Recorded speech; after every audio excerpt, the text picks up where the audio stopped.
મારા દીકરા જો એક દાડો તમે બેહો ને તો જો નાસ્તિક માણસ હોય ને તો એવું કે આ છટકી જ્યું આ ભાઈનું. આખો દાડો ભગવાન માતાજી, આખો દાડો ભગવાન માતાજી જોવા બેહ તો બસ બીજી ચર્ચા જ નહીં, બીજી વાર્તા જ નહીં હોતી. તો આ નામ ભક્ત કહેવાય, આ નામ ભક્ત કહેવાય કે રાત દિવસ જ્યાં બેસો ત્યાં તમને ભગવાન માતાજીની ચર્ચા કરવાની તમારી વાણી ઉત્સાહિત થતી હોય. કાંચન તમારા ભગવાન માતાજીને ચર્ચા સાંભળવામાં લાલાયિત રહેતા હોય. બસ ક્યારે મને કોઈ સંભળાવે કોઈ વાત, અને ભગવાન માતાજીની વાત સાંભળતા આનંદ આવે. ક્યાંક સત્સંગ ચાલતું હોય ને ભગવાન માતાજીનું કોઈ વાર્તાલાપ ચાલતી હોય, કોઈ લીલા ગુણગાન ચાલતું હોય, તમને ભૂખ ના લાગે. તમને વ્યસન હોય ને વ્યસન, અત્યારે તમને પડીકી વગર નહીં ચાલતું હોય 2 કલાક, પણ એ બેઠા એટલે 2 કલાક ખેંચાઈ જાય ખબર નહીં પડતી. ભલે પછી બહાર જઈને ફાંકો મારો. સાચું ખોટું? દીકરીઓ ખાવશો? 1-2 બોલી એટલે કીધું કે હા માડી કોઈ મને ખબર કોણ કોણ ખાય શું કરે. કોઈ વાંધો નહીં, છોડાઈ દઈશ, બધાને છોડાઈ દઈશ. પણ આવો પ્રેમ આવી રાત દાડો તમને બસ ભગવાન માતાજીનું સાંભળવામાં આમ બસ 2-4 મિત્રો 2-4 બહેનપણી ભેગી થઈને ભગવાન માતાજીની ચર્ચા ચાલુ થાય ને એટલે ટાઈમ નીકળી જાય ખબર ના પડે. ભૂખ લાગે તો ભૂખ મરી જાય, તરસ જતી રહે. અને મારા ઘેર જવાનું હતું, મોડું થઈ ગયું. હવે ઘેર જાઉં તો કોઈ બોલે નહીં, હું એ મેરડી છું, સાચવી લઉં છું ને. કદાચ કોઈ વાતે મોડું થતું હોય, હા, જો કોઈ બહાનું કાઢીને આવે, કોઈ બહાનું કાઢીને આવે અને કોઈ બીજા ઉદ્દેશથી આવે, એના તો હું ધોકા ખવડાવું છું બહાર. સત્ય છે. ખોટા ઈરાદાથી ઘેર કોઈ દીકરી હોય કોઈ દીકરો હોય બારે જા ધામનું નામ લઈને આવે અને અહીં એના કોઈ ફ્રેન્ડ કે એના કોઈ ફલાણાને મળવા અત્યારે આ બધું અહીં કરતા હોય તો મહેરબાની કરી મારા ધામમાં આવતા. આ ના નહોતું કહેવું પણ મારે કહેવું પડ્યું. એનું કારણ છે કે તમારા માતા પિતા તમે વિશ્વાસ કરીને તમને મોકલતા હોય તો એ વિશ્વાસ મારા ભરોસે મોકલે છે, મારા વિશ્વાસે મોકલે છે કે મારી દીકરી મારા ખુખાર મેલડીના ધામે જાય છે. અને જો ક્યાંક એક દીકરો હોય કે દીકરી હોય ક્યાંક આડી એવરી વાત થઈ તો માતાએ 100% એવું કહું છું કે એનું પરિણામ તમારે ભોગવવું પડશે ના. જો ના ભોગવવું હોય તો મારા ધામમાં આવતા નહીં. અહીં મનોરંજનનું કે અહીં ફરવાનું કે પિકનિકનો આ જગ્યા કે દિવસ નહીં. સમજ્યા? બધી જાતના લોકો આવતા હોય, મને બધી ખબર હોય, પણ 100%માંથી 30% હોય એવા, 20% હોય, 10% હોય. પણ મારા કોઈ વ્યક્તિગત નહીં કહેવું, નકર હું ધારું તો વ્યક્તિગત ઊભો કરીને કહી શકું છું, એટલું સામર્થ્ય છે મારે. નામ દઈને બૂમ પાડું હોય, નામ દઈને બૂમ પાડું, પણ આવું કોઈ ના કરતા. તમે ઘેરથી નીકળો અને હું તો કહીશ કોઈ મજબૂરી હોય, ઘરના માતા પિતા ના પાડતા હોય કોઈ દીકરીને આવવાનું, તો હું એવું કહીશ માતા પિતાનું પહેલું માનજો. હું તમારા ઘેર હું મળવા આવીશ. કોઈ તમારો પતિ ના પાડતો હોય કે નહીં જવું, આજે નહીં જવું, તો ભલે કોઈ વાંધો નહીં, શાંતિથી કે કોઈ વાંધો નહીં જવું. અને કદાચ એ હટ જ જરાક નહીં જ જવાનું તો માતાએ કહીશ તમારી મજબૂરી વેઠી લઈને મને યાદ કરજો. આજે નહીં 2 મહિને 3 મહિને તે એનું મન ફેરવીને એને જોડે લઈને આવતો કરી નાખું, એ મેરડી છે. એટલે આ બધી વાતો એવી કરું છું કે જે બધાને લાગુ પડે. અહીં ચોરે આવતા હોય છે, પાકીટ મારવાળા, મોબાઈલ વાળા બધા આવતા હોય. હવે હું જો ઘોઘરો ચાલ લઉં નહીં તો મને અપરાધ લાગે. મારો ભગવાન મને ના પાડે છે, મારો ભગવાન મને ના પાડે છે કે તું રોમવારી મેરડી તરીકે બેઠી છું, તું દયાળુ માયાળુ તરીકે બેઠી છું, તારામ રામત્વ છે. મારો ભગવાન એવું કે તારામ રામત્વ છે. તો રામત્વ કોને કહેવાય કે દુષ્ટો નહીં તે કરુણા દયા રાખે, એનું નામ રામ કહેવાય. શું? રાવણ હતો, રાવણ પ્રત્યે દયા ભગવાન હતી. તો એ ભગવાનનું નામ લેવા વાળી માતા છું, એટલે હું કરુણામય થઈ અને રહીશું. નહીં તો એ ચોરોનો એટેક ખવડાવી દવાઈ નો. પણ હું એવું કહીશ કે જવાબદારી તમારી છે. કળિયુગ નહીં બદલાય, સમય નહીં બદલાય. આ કાળ એવો છે, આ સમયગાળો એવો છે. સતયુગમાં નહોતું થતું આવું. થતું હતું? નહોતું થતું. રામ ભરોસે મંદિરના દરવાજા નહોતા, પહેલા હતા ખુલ્લા જ હતા, પણ ક્યારેય કોઈ દર મંદિરમાં ચોરી થઈ? આજે તો મંદિરમાં લોક મારવા પડે. તેનું કારણ શું? ભગવાન માતાજી નથી એવું નથી, સમય એવો છે, યુગ એવો છે. એ યુગનો પ્રભાવના કારણે આ બધું જોવા મળે. પણ છતાંય તે ક્યાંય આવી વાત તમને કોઈ એવું તર્ક કરતું હોય કે માતાજી હોય તો આવું કેમ મારો મોબાઈલ જતો રહ્યો, કેમ માતાજીને ખબર ના પડી, મારા પૈસા કેમ પડી ગયા, મારા ચપ્પલ કેમ જતી રહ્યા? શું માતાજી મોબાઈલ ને ચપ્પલ ને તારા હાચવા? અને હાચવી રાખ, એવો વિશ્વાસ રાખ.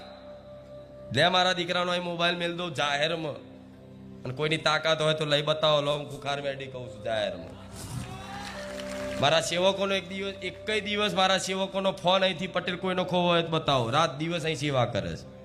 જ્યાં ત્યાં ચાર્જિંગમાં મૂકી દે, જ્યાં ત્યાં એમને મોબાઈલનું ભાન નહીં હોતું, કોઈ દિવસ નહીં ખોવાયો. પણ એ મોબાઈલ ખોવા પાછળના કારણો હોય, એ મોબાઈલમાં દુઃખ હોય, શી ખબર છે?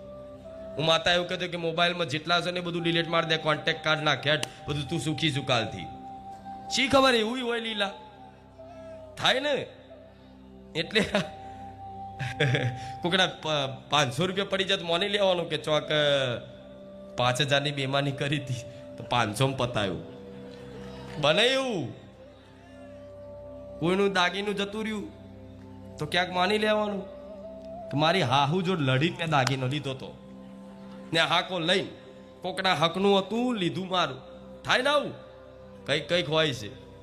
કલ્લા પહેર્યા મારી બહુ પગ દુઃખ હશે, મારી મટતો જ નહીં, તારી મોનતા રાખી. આ પણ આ કલ્લા જે પહેર્યા છે ને એ કલ્લામાં દુઃખ છે. એ કલ્લા કોકના નેહાકાના લીધા છે, તે કાઢ નાખતો ને મટી જશે. આવું હોય.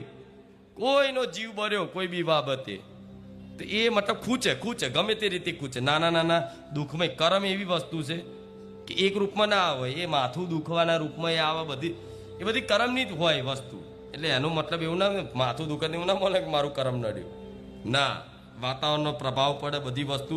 પણ દુઃખ કોઈ મટતું નહીં જલ્દી. પ્રાર્થના કરવા છતાંય તો તમારે ક્યાંક અપરાધ થયો હોય માની લેવાનું, અપરાધની માફી માગી લેવાની. અને ધ્યાનથી મને માતાને એવી પ્રાર્થના કરો કે માં કોઈ ગુનો તો નહીં, કોઈ ગુનો હોય બતાવજે. અને કદાચ કોઈ વાત ના બતાવું તો ઠીક છે, એનું સમાધાન જાતે કરી દેજો. ના બતાવું તો યાત્રાજ ના થતા, નારાજ ના થતા કે મારી અમારી વાત ના સાંભળી, એવું માની લેજો. આ થોડા દાડા બેઠવાનું જતું રહેશે. પણ આ બધી પ્રત્યક્ષ ભગવાનની લીલા. ભગવાન ખુદ દ્વારકાધીશ ભગવાન છે, કૃષ્ણ ભગવાન 12 સ્વરૂપમાં હતા તો માખણ ચોરતા હતા, ખબર છે ને? એ લીલા બધી ભગવાનની માતાજીની લીલા. પણ તર્ક બુદ્ધિથી જોશો તો માતાજી પર શંકા થશે કે આવું કેમ થાય છે, આવું કેમ થાય છે.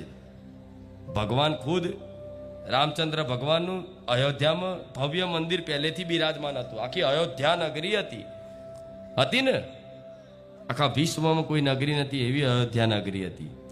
ધીરે સમય જતા ધીરે નષ્ટ થતા આખું મંદિર નષ્ટ કરી નાખ્યું હતું, ખબર છે ને? તો શું ભગવાન હતા તો કોઈની તાકાત છે મુગલોની? કોઈ વિધર્મીઓની તાકાત છે કે રામનું મંદિર તોડી શકે?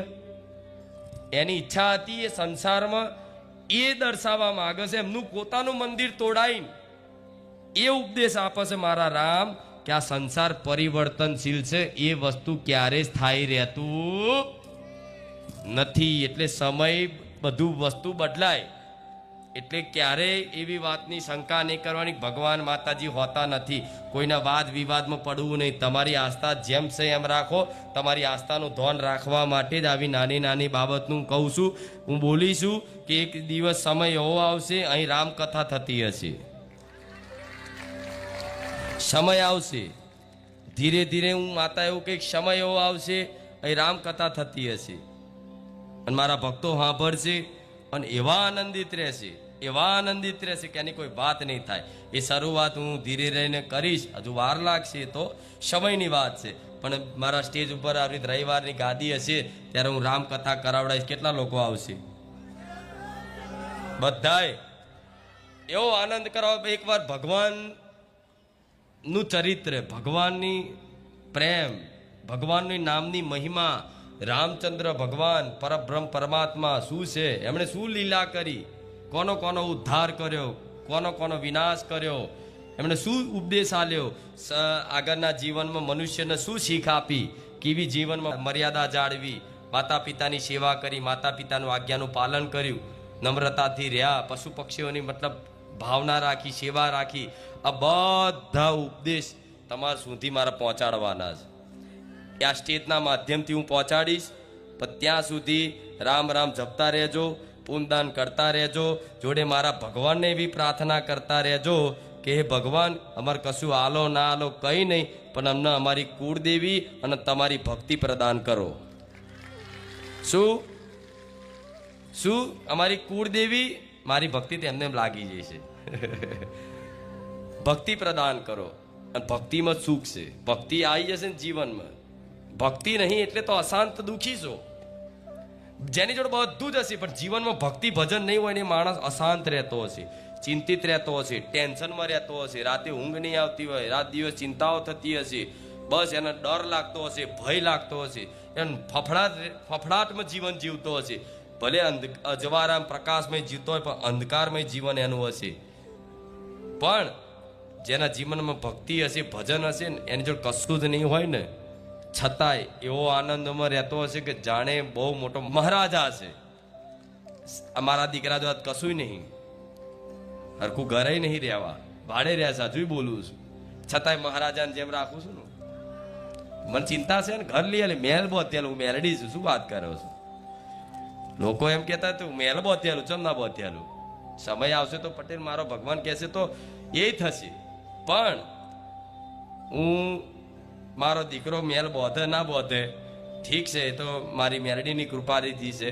પણ હું મારા ભક્તોને એવું કહીશ કે ભલે આજ નોધારા લાગતા પણ નોધારાનો આધાર તમારી કુખાર મેલડી બની જાય. વિશ્વાસ છે ને? આ બાજુ મારો મને જોવા દો.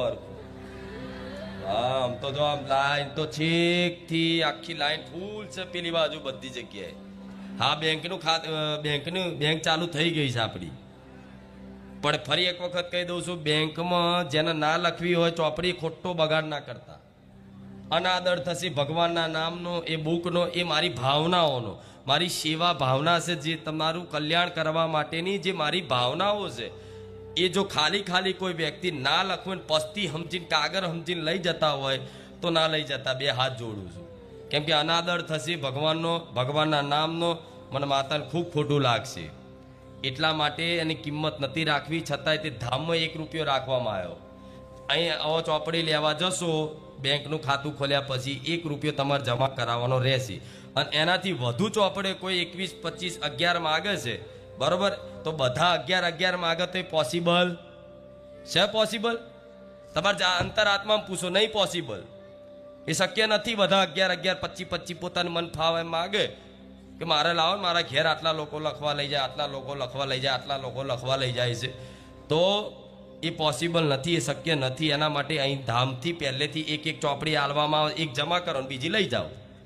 અગર તમારે એનાથી વધુ જોઈએ છે તો ઓનલાઈન મળવાની વ્યવસ્થા કરી દીધી. હજુ એનાથી વધારે જોતી હોય તો તમે જે ચોપડી લો 11, બરાબર, તમારા માટે, તો કંઈ ના કરો તો હું તમારા જોડે પૈસા નહીં માગતી, પણ એ 11 તમે લો તો એનું સામે વળતર આપો તો એ બીજી 11 કોકને સેવામાં જશે લખવા માટે. આટલું તો કરી શકો ને? આટલું તો થાય ને? મારે કહેવું નહોતું, પણ હું સત્ય કહું છું કે તમે કોઈક વસ્તુ લો છો, બરોબર, 11 ચોપડી તમારે જરૂર છે, પણ ઘેર બેઠા બધાને લખવી છે 11, 21, તો 21 લઈ જાઓ તો કંઈ નહીં, તો પડતર કિંમત તો હાલો, જેથી એક ચોપડે બીજી છપાશે તો બીજા કંઈક ભાવિક ભક્તો છે જેને એક લખવા લઈ જવી છે, લાઈનમાં લઈ જાય છે, એમને સુધી પહોંચે, સેન્ટ્રલ જેલમાં પહોંચે, વૃદ્ધાશ્રમમાં પહોંચે, બીજી જેલો ઘણી એવી છે. મારા આખા ગુજરાતમાં બધી જગ્યાએ મારી આ ધામ તરફની ચોપડીઓ પહોંચાડવાની છે. એટલે પછી કાલે એવી ખોટી અફવાઓ ના ઉડાડતા કે માતાજી અહીં વેચવાનું ચાલુ કર્યું. જો એવો ધંધો જેદાર થાય ને એ દાડે હું જાહેરમાં બધું છોડી દઉં. જેદાર પટેલા થાય ને એ દાડ પતી ગયું હોય, અહીંયા આવું જ નહીં, હું માતા એવી છું. એ ઉદ્દેશ જ નહીં. ભલે લોકો બદનામ કરવા માટે બધી અફવા ઉડાડતા, બધું કહેતા, બધું સાંભળીને બેઠે. જો એવું હોય, આ અસત્ય હોય, આ ખોટી સલાહ હોય અને લોકો લુલ્લુ બનાવવાને છેતરવા માટે આ ગાદી થતી હોય ને, તો આ ગાદીમાં આટલો રંગ ક્યારે આવે? આટલા સમય સુધી ચાલે? 5 વર્ષથી મારા ભક્તો આવે છે, 5 નહીં 7 વર્ષથી, છતાંય આવી પારકી જગ્યામાં આવે પ્રકાશ કરી અને દર રવિવાર આવા મેળા કરતી હોય ને, તો હું રામવારી મેલડી છું. એટલે કોઈની વાતોમાં આવું. હા, એટલે ચોપડે આવતા રવિવારથી એક તો એ જે પ્રમાણ મળે છે તો મળશે જ, પણ ખાતું ખોલાવવું હોય, તમે એવું ખાતું ખોલાવવા માંગતા હોય કે મારે મારી નહીં બેંકમાં ખાતું ખોલાવવું છે, મોબાઈલ નંબર, નામ, એડ્રેસ તમે નાખશો ને એટલે તમારું ખાતું ખુલી જશે. અને એક મોબાઈલ નંબરમાં એક જ ખાતું ખુલશે અને એક ખાતામાં એક ચોપડી પહેલા મળશે. એક ચોપડી લખીને લાવશો, જમા કરાવશો, પછી બીજી ચોપડી મળશે, 2 કરી ત્રીજી મળશે, 4 કરી, એમ કરીને તમે જેમ જેમ લખતા જશો. જો મારા સેવકોને ખબર પડી કે તમારો ભાવ ખરેખરમાં છે રામ નામ લખવાનો, તો 11 ચોપડે મફત લઈ જશો ને મફત, તો મારા સેવકો તમને ના પાડશે. અને કંઈક લોકોને એવું નહીં કે આલીશ, ઘણા લોકોને આલીશ, એનો હિસાબ નહીં કરે મેં માતાએ કે ચોપડે અત્યાર સુધી કેટલા નહીં ગઈ. કેમ કે આ ધન છે ને, આ ધન એ તો કશું નહીં, હું રામ નામ રૂપી ધન કમાવા બેઠી છું. આ ધન નહીં, આ ધન રામ નામ રૂપી ધનથી જ આ બધું છે.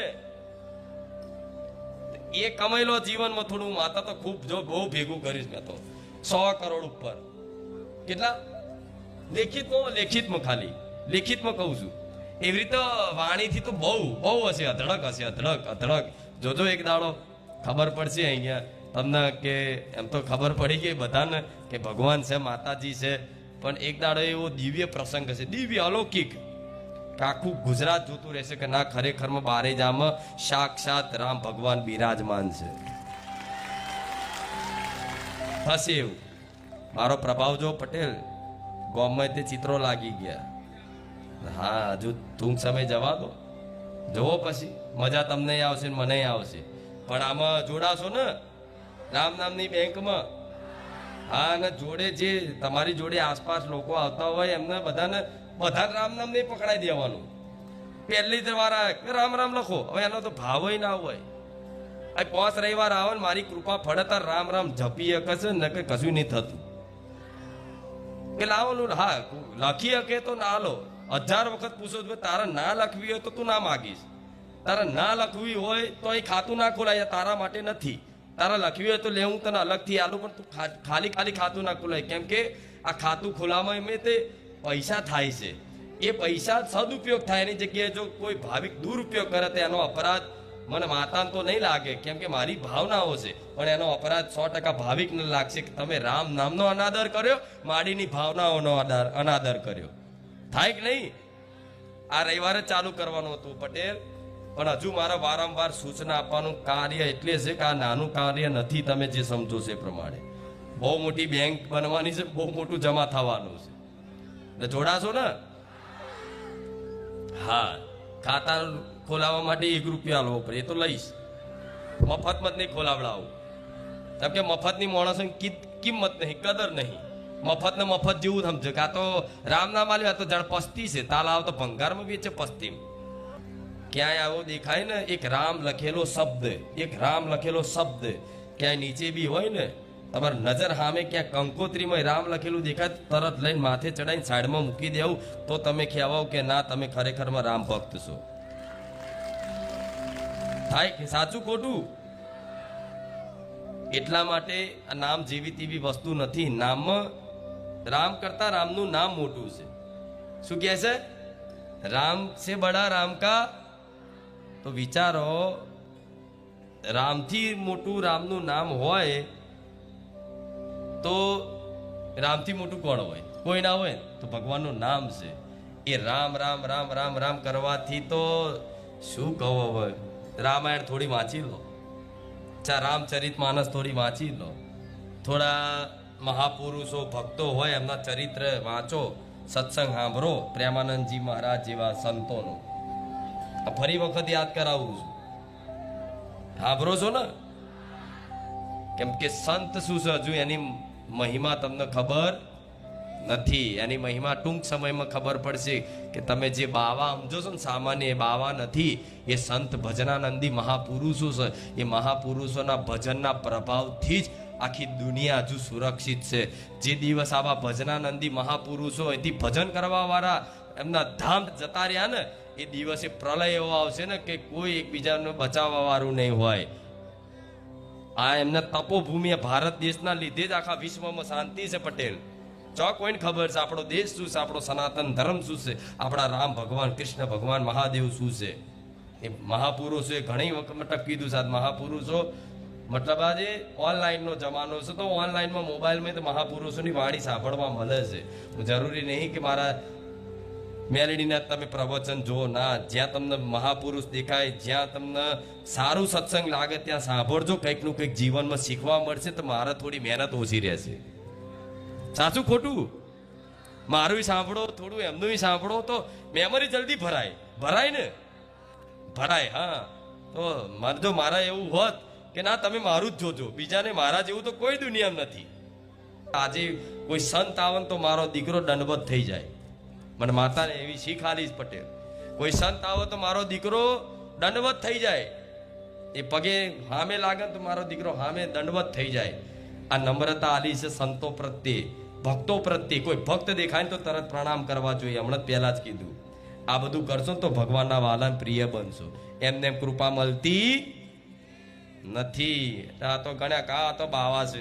બાવા નહીં, સમાજ માટે સંસાર ત્યાગ કરીને જ્યાં છે, અને એ સંસાર ત્યાગ કર્યો છે તો આખા વિશ્વનું કલ્યાણ વિચારે છે. બેઠા બેઠા એમનો ભજનનો ફળ કોને આપે? સમાજને આપી દે છે કે ભગવાન આ વિશ્વનું કલ્યાણ કરજો, દરેક અજ્ઞાની જીવોને જ્ઞાન પ્રદાન કરજો અને તમારા સન્મુખ કરજો, જેથી જીવોનું કલ્યાણ થાય. કેમ કે બધા દુઃખી થતા હોય તો એનું કારણ છે અજ્ઞાનતા. અજ્ઞાનતાના કારણે દુઃખી થાય છે. પણ જ્યારે માણસને સાચું વાસ્તવિક જ્ઞાન મળી જાય ને, એટલે આપે રૂપે જે પરિસ્થિતિ હોય, જે અવસ્થામાં હોય, આપે રૂપે સુખી થઈ જાય ને. એટલે સંતોષનું સુખ એ મળશે. ભલે રામ.